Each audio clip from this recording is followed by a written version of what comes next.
Hey guys, we're actually out here at TacCon 2026 and just got done teaching a class this morning.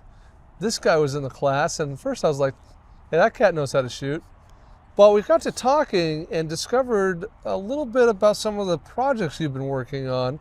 So before we get into the details, why don't you tell everybody, who you are and how they can find you online and where you're coming from with this. Sure. So my name is Daniel. I'm an emergency medicine PA. I practice in the San Antonio, Texas area.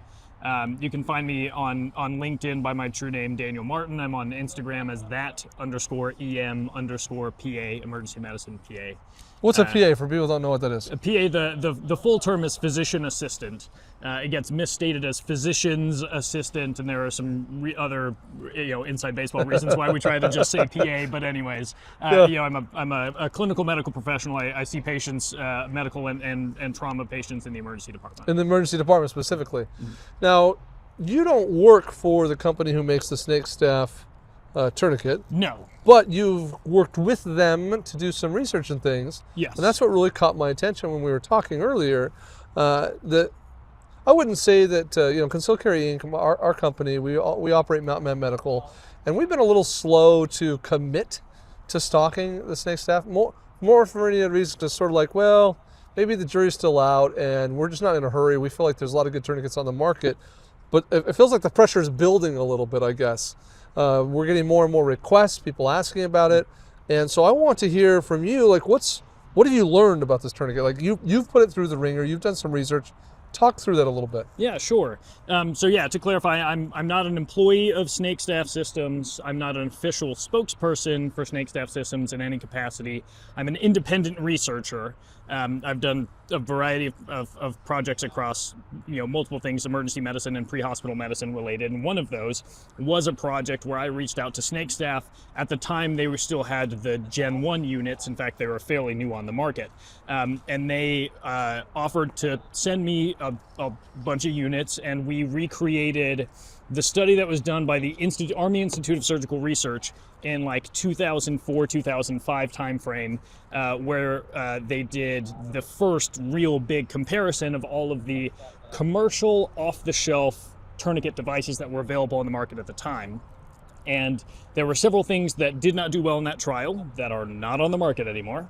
And there are several things that did very well on that trial that anyone who's watching this probably has heard of or handled. Yeah, and the timing here is relevant. This is before TCCC gets spun up. We're going, we're a couple years into the global war on terror. Mm-hmm. Yep. We're realizing like we got to figure out this battlefield medicine thing. Yep. So just kind of having some context to kind of this first deliberate attempt to say, right, hey, let's go test the products on the marketplace and see what works. Yeah. The DoD had a big battlefield medicine problem that hadn't quite manifested the same way, which was IEDs. People getting blown up from below, extremity. A lot of extremity deaths, bleed outs. Extremity exsanguination being the major preventable, battlefield death, essentially. Right. And so an effective extremity tourniquet product that they could stock in bulk, train people to use on themselves or on their buddy, and field throughout the entire DoD was a big question at the time. Right. So they did a laboratory trial where they had healthy volunteers. It wasn't people who had actually been blown up. Healthy volunteers basically just demonstrated that the devices worked. Mm-hmm. And again, some of the devices worked well. Others had a lot of mechanical failures or just did not successfully occlude arterial flow. So you guys recreated the same study? Yes. So we basically used the same methodology. We did a healthy volunteer laboratory study. Sure. So we used a Doppler ultrasound device where you can hear the right. And really high quality. And then the short version of the story is participants tightened it down on themselves. We did arms, we did legs. 50 plus applications that I witnessed, and the paper has not been published through a peer-reviewed source yet. We're going to have it under consideration by another journal soon. We hope to get it into a preprint server so it should be readable even before it gets through publication. But we're still working on the academic processes. But the short version of our findings was everyone who actually tightened it down enough got successful occlusion. There were no mechanical failures that prevented occlusion, and the only person who didn't occlude willingly said it was a situation where the participant said, "This is hurting too much. I don't want to continue."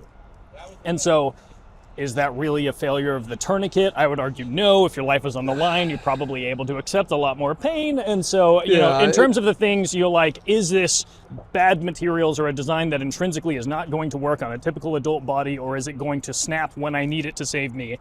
In my experience, having probably seen or directly tightened more of them than anyone who doesn't work for snake staff, it will work. And granted, that was the Gen 1 units. What I'm holding is a Gen 2 unit, but I have no reason to believe that the materials quality or anything substantive about the design has changed in a way that I would expect to negatively perform. And the value proposition I think that snake staff has in the marketplace is size, footprint. Yes. Right? They're saying, hey, you know, people are looking to carry more medical gear, including a tourniquet, and we're going to put out a product that's just more compact, easier to put in a pocket, easier to put in an eye pack, easier whatever the thing is. It's just a smaller footprint. Yeah.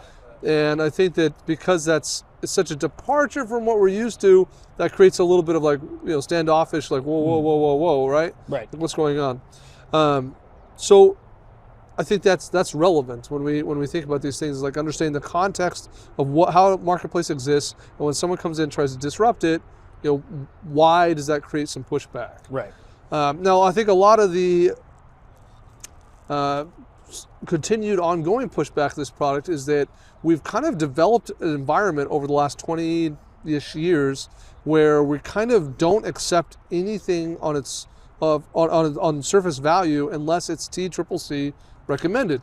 So after that study you mentioned, I mean, within the next 2 to 3 years, the DoD spins up the think tank, the TCCC, the Committee on Tactical Combat Casualty Care, and says, hey, we want to get some of the best and brightest minds to start to recommend products. And that created an environment where EMTs and medical professionals were like, well, you know, for emergency or at least for combat field medicine, we're looking for that committee to do all this rigorous testing. And every couple of years they were getting together and doing testing. But snake staff has just not had an opportunity since the product came out to get it into one of those rounds of testing. And that's caused a lot of people, potentially including myself, to say, yeah, but you guys don't have that stamp of approval. You don't have that recommended status. Like, what's the response to that kind of a criticism? So so my understanding of the COTC process is that rather than doing their own trials, what they do is a literature review. So they look for academic publications validating the particular designs. Obviously, USAISR did some of the early work, and then the companies, the other manufacturers of all the ones you've all heard about, have continued to do, as they make minor updates to their designs, they do redo lab research, or they continue to publish field research. And so COTC goes through and does a literature search, and then extracts where there seems to be good published evidence. When it comes to the barrier for getting into those reviews, is you just got to have somebody doing papers, and that is cost intensive. There is a phenomenon in academic publishing where something has to be kind of exciting. The publishing entities have a commercial incentive to publish papers that people are going to want to go pay in order to be able to read. And so what I found in my experience in the first couple of times that I submitted the paper for the Gen 1 units was that the response from the journals sounded like, all you did was prove that a tourniquet works as designed. That's not interesting. Who cares? One should assume that because it's on the market. And when I said, that is a terrible assumption. There are garbage, sort of Chinesium, like actual knockoffs on the market that you definitely should not trust your life to. That critique didn't get me anywhere with the journals. Go figure. So the barrier is getting papers out in sufficient volume that they meet the review standards, and then that's the barrier. So we have a paper on the Gen 1 units. We're going to try to get it on a preprint server and then in a journal, and we are in conversation about how to start spinning up more research efforts on the Gen 2 units, and I imagine subsequently on Gen 3 units and beyond as product development goes on there. But I'm not privy to that. Here's another thought that I have on this. Think about the firearms for a second, because that's something that I think people watching this probably have a little bit more education or thought process through. none of us have ever. What I should say is in the gun world, on the concealed carry side, we always say that the best gun is the one you'll carry on you, right? Like the best gun is the one you'll actually carry. Right. And yes, some guns are better than other guns. Some guns are more proven, tested, reliable, accurate, whatever the thing might be. But we're also kind of always like, but if all you'll carry is the worst gun in the world ever made, we'd rather you have that than nothing. True. Right? So if you're sort of like, yeah, I just can't get on board with carrying around a tourniquet because it's too big, too bulky, too whatever, well then, you can regardless of the quality, like disputed or not, of the snake staff system's tourniquet, if it's small enough you'd actually carry it, then having a tourniquet is better than not having one. Right. Yeah. So that's the other kind of angle of my thinking on this that we got to think through, and then we got to think about application. So if I'm putting it in a pocket, size might matter. If I'm putting it in an IFAK, well, it depends on the application or the context of that particular IFAK. What am I doing with that IFAK? Is it on a belt, or is it just going in a glove box, or whatever the thing is? So I think that's another thing we got to think about when we think about these products. Is what's the context? What is the mission and objective of this tourniquet? I have 2 tourniquets that I go back and forth between depending on where I'm putting them and what I'm doing with them. I prefer this for some things and that one for another thing. This could easily just be a third. I say, this is the best tool for this context. And I think that's how we got to think of it with guns too, right? I mean, there's contexts for which a shotgun's gonna be better, or a carbine, or whatever it might be. Anything else that we just failed to cover, Daniel? Anything that you're like, something else I want people to know about this product? I think we mostly hit it on the head. I mean, there aren't papers out there. That doesn't mean that testing hasn't been done by, again, independent people. Sure. Snake Staff has sent me. They did send me these Gen 2 units cost free so that I could get familiar with them, and we can talk about plans for further research. They did provide the units for the first testing, but I'm otherwise I'm an independent researcher. I don't work for them. So. There's always some skepticism also that comes with industry-sponsored research, and some of that is valid, and that's the grain of salt that you take when you read the paper. But there's a paper forthcoming, and I would from my personal experience say definitely the materials quality is there.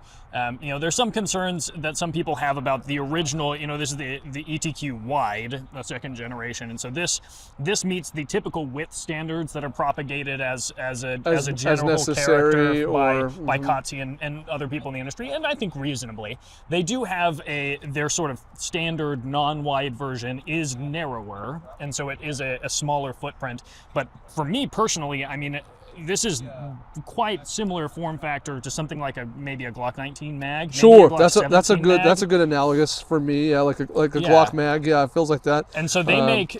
And this is the bigger of the two options. This is the bigger, yeah. And so I made one myself with some 6-inch wide elastic that I happen to have around at home. But they and I think other third parties make essentially slip covers that are easily taken off, but remove some of this hook and pull fastener. Yeah, depending on how you're going to put it on your body or something. Yeah, and so this can tuck in the same position where you would carry a magazine, potentially. If you're carrying appendix between a gun and a magazine, it can tuck obviously into a pocket. It will fit in an ankle IFAK, probably a little bit better than some of the other models that might be an inch or two longer. Sure. And so. Really, I do think it's legitimate to say that the real draw for the ETQ, by comparison to competitors, is size and form factor. Again, speaking not as a representative of Snake Staff, my understanding is the mission there really is to get at least something, right? And that something be high quality, reduce the barrier and effective. Yes, yeah. A high quality, effective something on everyone, because extremity exsanguination is it's treatable. It just is treatable. No one should be dying of these things unless something really bizarre is going on. But even then, these are designed for one-handed. Like all of these things are designed for one-handed self-application. And so, the same way we got AEDs are stocked now in all of our schools and our churches and malls and stuff all over the place. we got bleeding control kits in all those places, and so you probably are never going to hit an era where everybody's got a $1,500 AED on them, but for the price point of something like this that can easily fit on your body in probably most conceivable forms of dress, it's a good tool to have. Yeah, there you go, guys. A little bit more about the Snake Staff Systems Tourniquet and the SKUs, probably coming pretty soon to MountMed Medical and concealcarry.com. And there might even be in the works a Kydex belt or pocket style carrier or sleeve coming from KSG Armory. So keep an eye out for these things. Thanks, Daniel. Appreciate you, brother. Pleasure.